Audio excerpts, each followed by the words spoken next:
அஸ்ஸலாமு அலைக்கும் friends, welcome back to channel கேட்டிங் ஃபுட்ஸ்.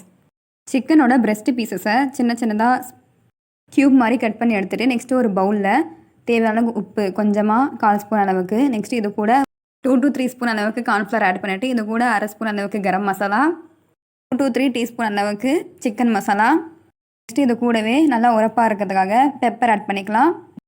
சில்லி பவுடருக்கு பதிலாக பெப்பர் பவுடர் ஆட் பண்ணிக்கலாம். நெக்ஸ்ட்டு இது கூட 1 டீஸ்பூன் அளவுக்கு ஜிஞ்சர் கார்லிக் பேஸ்ட், நெக்ஸ்ட்டு இது கூட வாஷ் பண்ண இந்த பிரெஸ்ட் பீஸை ஆட் பண்ணிவிட்டு நல்லா மிக்ஸ் பண்ணிவிட்டு ஒரு 10 மினிட்ஸ்க்கு மட்டும் ஃப்ரிட்ஜில் வச்சு எடுத்தால் ரொம்பவே டக்குன்னு ரெடி ஆகிடும். நெக்ஸ்ட்டு ஒரு கடாய் ஹீட் ஆனவுடனே இதில் எண்ணெய் ஆட் பண்ணிவிட்டு எண்ணெய் நல்லா சூடானதும் ஒரு பீஸஸாக போட்டு பொரிச்சு எடுத்தால் ரொம்பவே டேஸ்ட்டான போன்லெஸ் 65 ரெடி. கண்டிப்பாக இந்த ரெசிபி ட்ரை பண்ணி பாருங்கள். அவ்வளோதான். இந்த வீடியோ பிடிச்சிருந்தா வீடியோக்கு லைக் பண்ணிட்டு இன்னும் நிறைய வீடியோ சேனல் சப்ஸ்கிரைப் பண்ணி சப்போர்ட் பண்ணுங்கள். ரசிக்கலாம் வாங்க. தேங்க்